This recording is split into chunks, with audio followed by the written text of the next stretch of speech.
The Kings fired coach Jim Hiller, but does anybody really think that's going to help? The Dodgers spend spring training flaunting how deep their roster is, and Baker Mazara appears to quiet quit on USC basketball. Good morning. I'm James. And this is your daily dose of sports and snark for the greatest sports city in the world, Los Angeles. This is the Faithful Angelenos Morning Report. It is March 2nd, 2026. We have so much to discuss, it's not even funny. So, if you like being in the know about LA sports, clickety-clack the like button. Clickety-clack the subscribe button. There's a notification bell. Hit that. It'll let you know when we drop an update. Sharing is caring. Let people know we exist. And by all means, comment. We have to make a quick look at the scoreboard. Again, too much to discuss. Lakers 128, Sacramento 104. The Clippers beat the daylights out of New Orleans 137-117. As for today, the Clippers are at Golden State at 7, so let's get straight to the news. In a series of moves that can only be classified as what the hell are we doing, the Kings have fired coach Jim Hiller.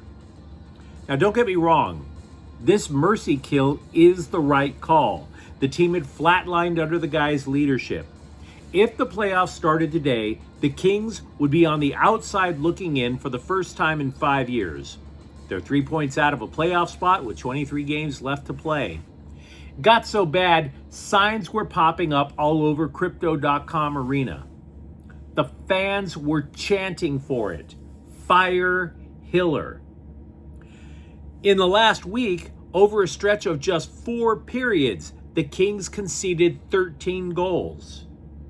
Many teams don't even concede 13 goals over the span of 2 weeks. That pistol whipping occurred, even worse, in the first 2 games after the Olympic break, when you would figure that was a couple of weeks off for the team to recalibrate, address what was going wrong. Nope. Kings sure as hell didn't do that. Even worse, it occurred at home. If it happens on the road, yeah, you're watching it on TV, you turn the channel and forget about it. You bought tickets to watch that. To get a faceful over how bad the team disintegrated. So what now? Because I think most fans are like, great. But what the hell is interim coach DJ Smith going to do that's any different? Is Hiller the problem? Or is the entire franchise disease-riddled, top to bottom? Because for much of this team's history, and I've been going to Kings games since the 1970s, I am a lifelong fan. There has been no direction, no grand plan. The Kings came into the league in the first place as an afterthought. Jack Kent Cooke bought the Lakers, built the Forum, and wanted another team to fill dates in that arena. They're an afterthought. And they've been that way for almost their entire history. So firing Hiller isn't the cure. It's more like taking out one tumor of a metastasized cancer. Every successful team has a business plan, a map for how they plan to win games. And if it works, they obviously stick to the plan. For decades, the Lakers were about getting the best point guard and the best center possible. The inside-out game. We can dominate you in the post, we can dominate you on the outside. And the result? 17 banners in Crypto.com arena. We've talked at length about the Rams plan, the best defensive line possible. Power running on offense, which sets up the play action pass. Meanwhile, the Kings are like,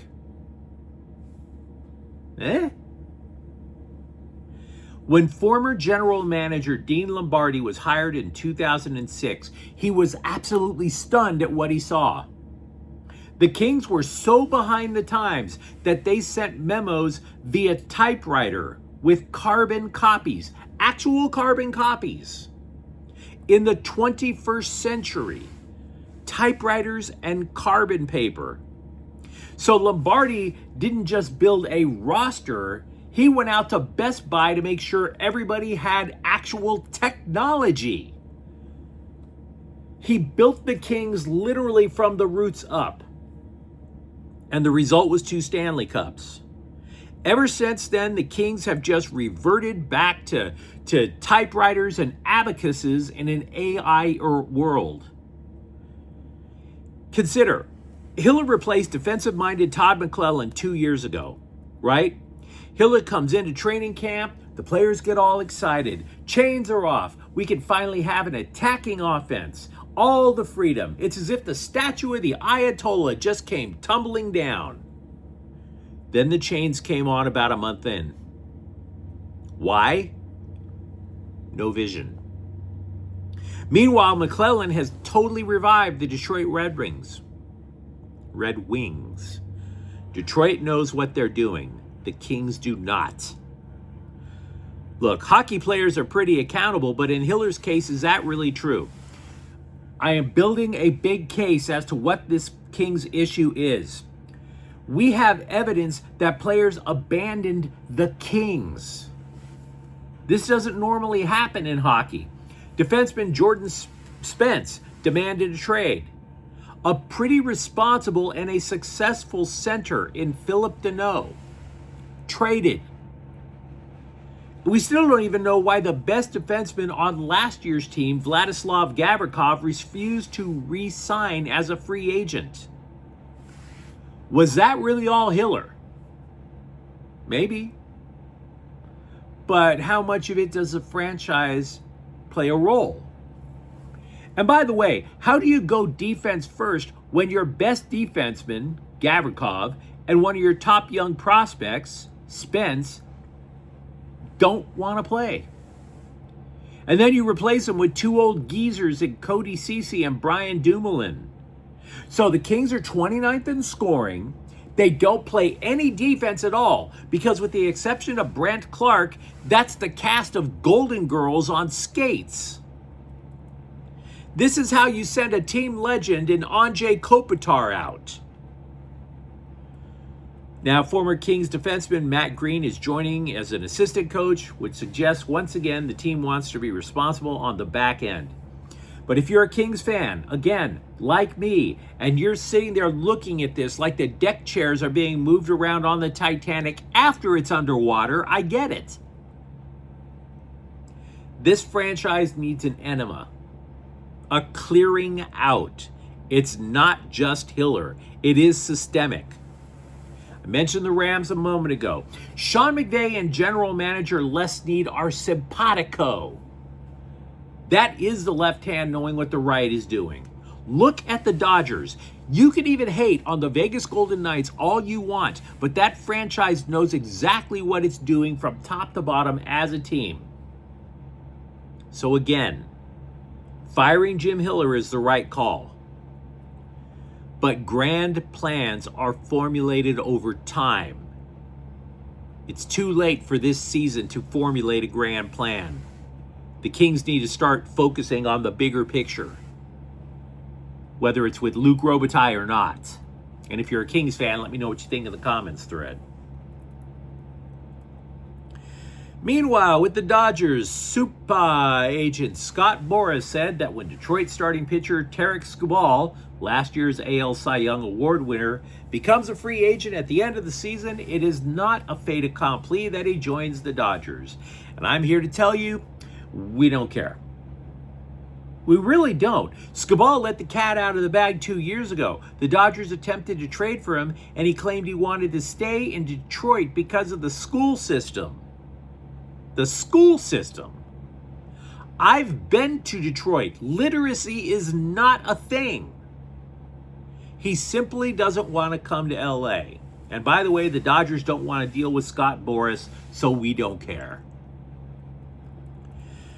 As for players on the roster, the odds of Blake Snell being ready for opening day are probably zero, quote unquote. According to Dave Roberts, Snell hasn't even attempted to throw from a mound. He's throwing on a flat surface from 120 feet. They want him to gun it up from 180 feet before they move to the bump. Now, if all of this sounds opaque, I understand, because it's not even that Snell is injured. He said his shoulder, quote, never felt great, unquote, after he signed a contract to come to the Dodgers.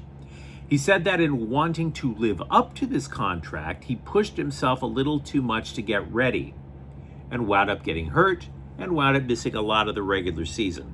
So now he's going slower before ramping up. Elsewhere in the Dodger Roto, we mentioned a day or so ago that the Dodgers see Emmett Sheehan as one of the 6 men starting. Now that's going to at least be until Snell is ready to go. That would leave one hole in a potential 6-man rotation. The Athletic reports the current plan is for Justin Robleski to get that gig. By the way, would you like a clue as to how deep the Dodgers are? Mookie Betts made his Cactus League debut yesterday. So yeah, a lot of Dodger stuff to discuss. I've got another rant in me. Here goes. They say you never get a second chance to make a first impression. The same thing can be said about making a last impression.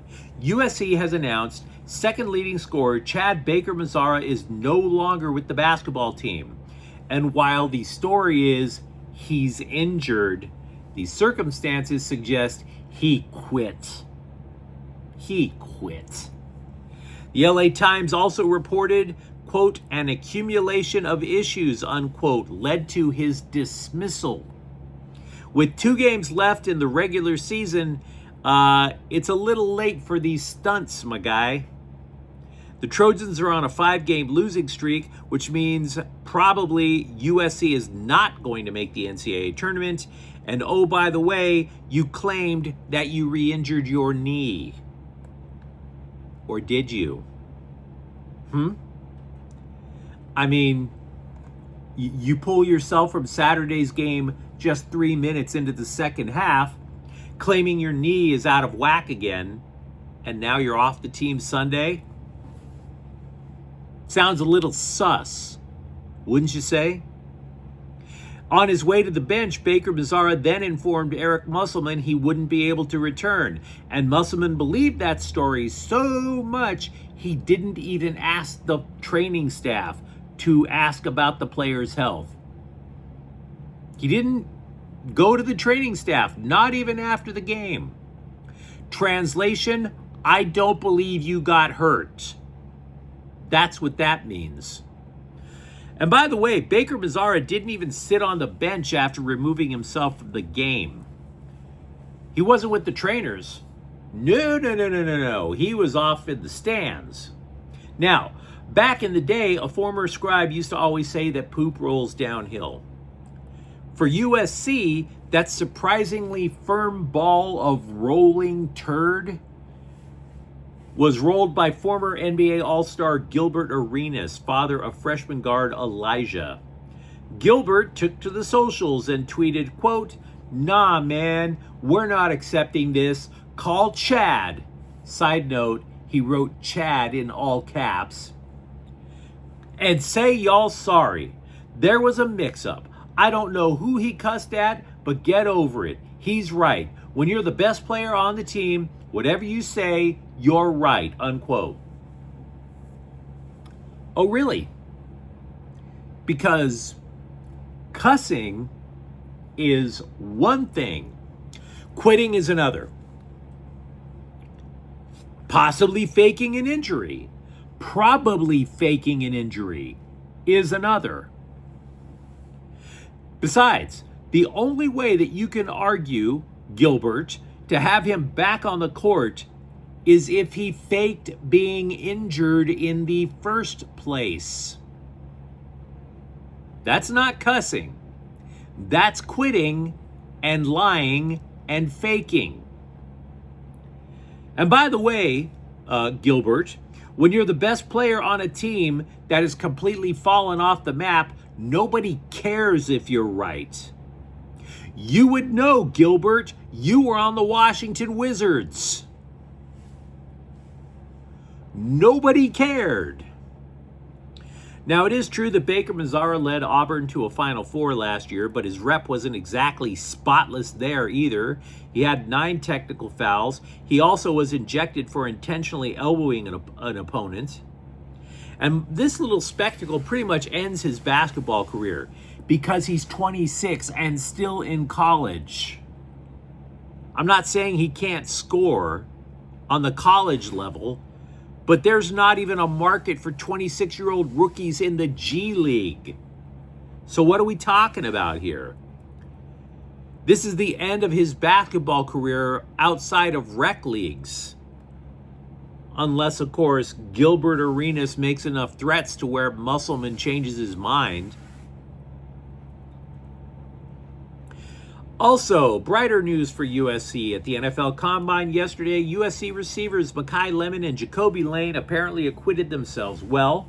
Lemon was said to be a first-rounder, but he did not only did he do nothing to dissuade that, the scribes actually think he moved up a little bit. Lane, by the way, is said to be among second-tier receivers who really turned heads because of his long strides and an ability to adjust to the ball. Lane stands to be picked on day 2. With the Chargers in the market for a starting center. Well, they were in the market for a starting center last year, but I digress. The prime target would presumably be Baltimore's Tyler Linderbaum. The NFL Network is reporting that the Ravens have tendered, quote, a record-setting offer, unquote. Now, the current record goes to Creed Humphrey's 4-year, $72 million deal over in Kansas City. So this kind of suggests that the Ravens are offering Linderbaum somewhere about like $20 million a year. The Bolts, by the way, have the second or third most salary cap space in the NFL. But is he worth $20 million? But you let me know what you think in the comments thread. If you're a Kings fan, talk to me about whether whether the franchise can rebound after firing the guy, basically. And for that matter, what do you think is going to wind up happening with Chad Baker Mazara at USC? And if you enjoyed this update, don't forget to subscribe to Faithful Angelenos. We're talking LA sports every single day. Thank you for watching. I'm James, and we'll be back tomorrow. Faithful Angelenos is a Kian Corte El Queso production. Take care.